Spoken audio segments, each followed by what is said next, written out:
Once touted as a rising and permanent power in American politics, there are people on both sides of the aisle who are beginning to wonder if religion has the sway it once did in choosing our leaders. The question becomes pertinent indeed when one considers the presumptive Republican nominee has made more than his fair share of missteps over religion and would seem to be everything an evangelical would not want as their president.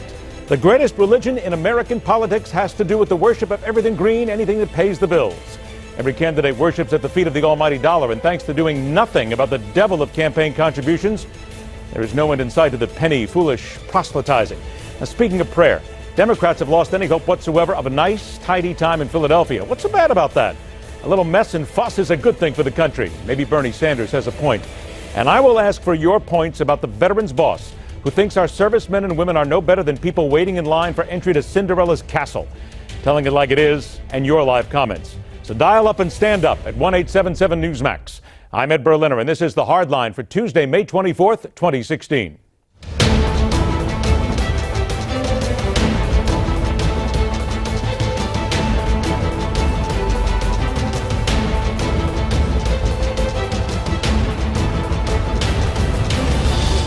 Pew says the generational replacement is chipping away at America's most faithful. Quote, as older, more religiously observant generations die out, they're being replaced by far less religious young adults. Well, the millennial generation, those born between 1981 and 1996, is the largest group of religiously unaffiliated adults in this country, behind the silent generation, baby boomers, and Generation X. So why are young adults increasingly less religious than their parents and grandparents?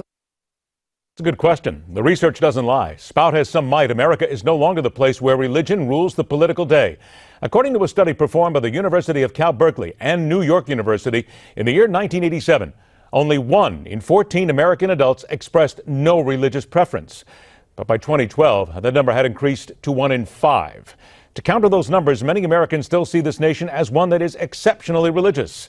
And they would not be wrong in comparison with other wealthy and educated nations. Then there is the dichotomy in all this. A current possible president of the United States who on the surface would seem to be everything hardcore believers would find objectionable. Or as recently stated by the Washington Post, how people of faith could, quote, possibly back a twice-divorced candidate whose commitment to moral and cultural conservatism appears shaky at best, unquote. Instead of questioning the faith of Donald Trump, should evangelicals instead be looking inward at their own beliefs? Take a seat. Let us pray for wisdom. And your phone comments could be a part of this segment if you get in the queue right now at 1-877-NEWSMAX, 1-877-639-7629. Our guest, lead anchor and managing editor at EWTN News and author of the new book, Mother Angelica, Her Grand Silence, the dramatic final years of the most dynamic religious woman in broadcast television, Raymond Arroyo, joins us on the show. Raymond, thanks so much for being here. And let me begin by specifically asking that one question that we talked about here. In the Washington Post, the headline was, Evangelicals Feel Abandoned by the GOP after the ascent of Donald Trump. Many say that they are very scared about what a Donald Trump presidency would bring to the evangelical movement. The question then remains, many people ask, how can people of faith so overwhelmingly, in some areas, back a man who simply has not shown that he is a man of understanding faith? Well, Ed, look, these people are speculating. I mean, there's a lot of speculation here. I think what you have to do is you have to talk to the voter, and voters don't lie.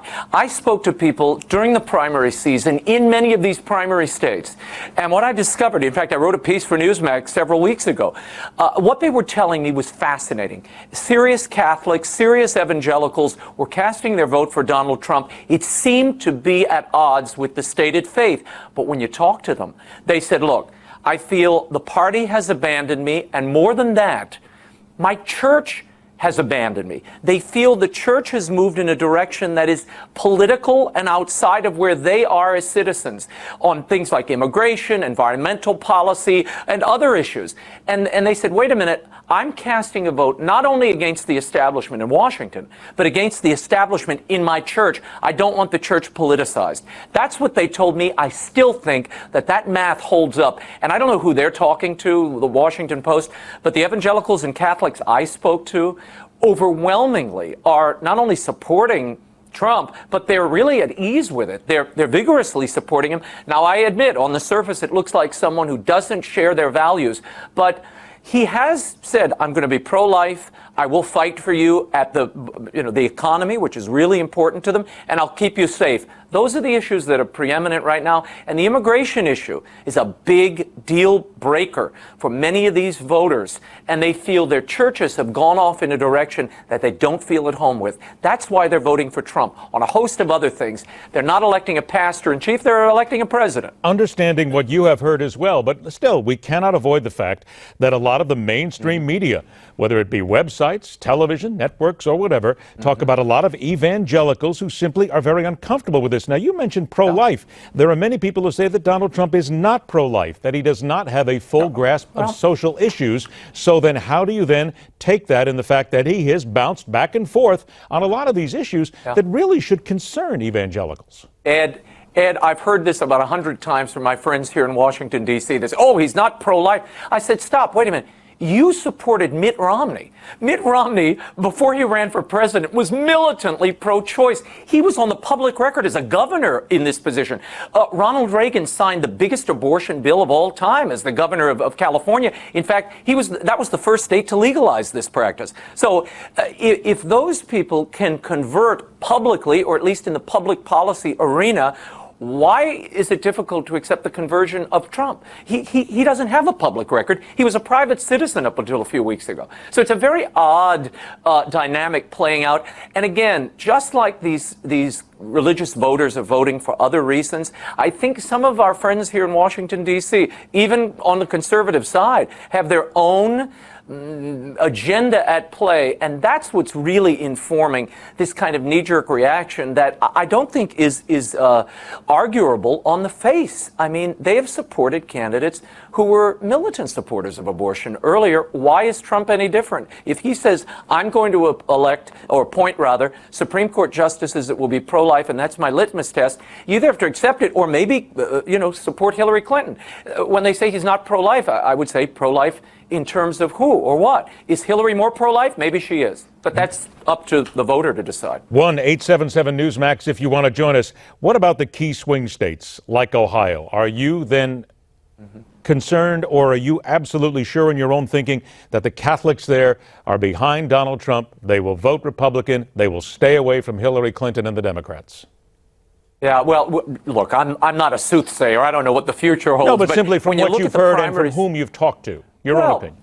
From looking at the primary season, we can see a vast preponderance of people who never showed up before, Ed, suddenly turned out at the ballot box, and a lot of those voters were Catholics and evangelicals, many of whom stayed home in earlier cycles. So given that, I think you're going to probably see a bump, and this vote tends to be determinative at the end. So we'll see. I think he's probably going to give Hillary Clinton a run for her money, but whether they support him ultimately or not will depend on Donald Trump and how vigorous a campaign he runs.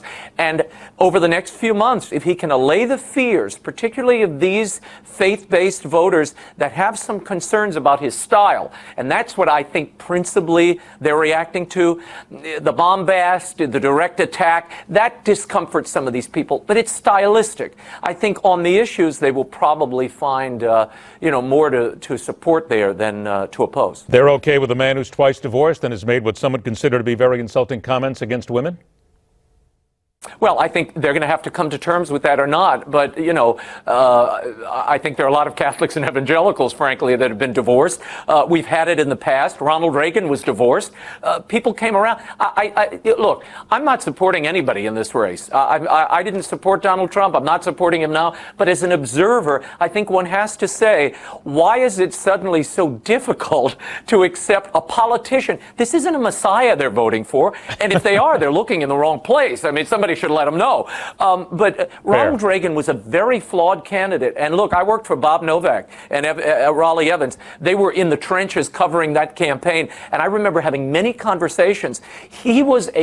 Ronald Reagan was a dangerous candidate at the time. He had supported abortion on demand in his state. He was a divorced actor. There were a lot of problems with Reagan. He ended up being one of the most pro-life and probably moral presidents of all time. Evangelicals adored him. We'll see if Donald Trump can pull off the same sort of affection. But it's going to be up to him. It's not, it's not up to the voter. It's up to the candidate to prove himself to the populace. Briefly, I do want to ask you the book Mother Angelica, her grand silence. This was a woman who changed so many things, so many mores, so many ideals when she brought religion to television. What do you think she would think about all this? Oh, I'm not in the business of forecasting what Mother might think. Mother's not with us here anyway. She was more than happy to let everybody know what her viewpoint was. But this is a woman who for 20 years, and she's the only woman in broadcast history to do this, she led and found a cable network, the largest religious network in the world, 300 million households now reached. She did that for 20 years. No other woman has ever done that in broadcast history. And the way she did it, as a cloistered nun, and at the end of her life, walking away from the empire she built, retiring to a small cell in her monastery, where she offered up her suffering and prayer for millions of people around the globe. It's an incredible story of humility, of faith. And we talk about politics day in and day out. This is the stuff that moves mountains and changes hearts.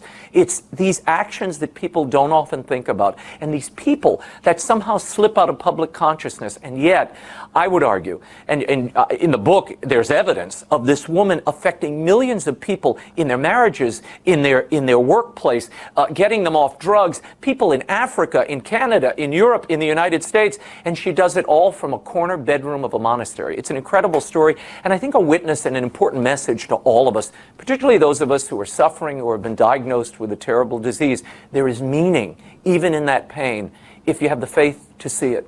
Wonderful book of faith, and also a woman who changed the way that we watch television. The book again is Mother Angelica, Her Grand Silence.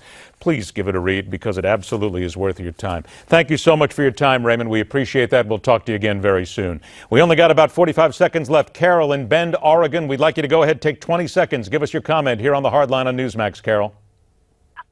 I absolutely do not consider politicians honest, even though those that claim to be are.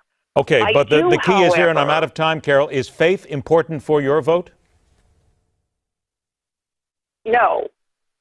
Okay, we appreciate that. Thank you so much. We got about 20 seconds. Bobby in Pueblo, West Colorado. Bobby, you got 20 seconds. Please go ahead. Yes, I just want to comment. People keep saying that, they don't understand why the Christian people want Donald Trump. He's the only one that ever talks about the genocide of the Christians, the only one that talks about the drugs hurting our children, the only one that talks about any family values. So I don't understand. That's why. We look at him as a person who understands how we feel. And there you go, why many people will vote for him. Thank you so much for your call. We appreciate that. From the worship of God to the worship of money and politics, talking about the governor of Virginia and an FBI investigation. That's next here on The Hardline.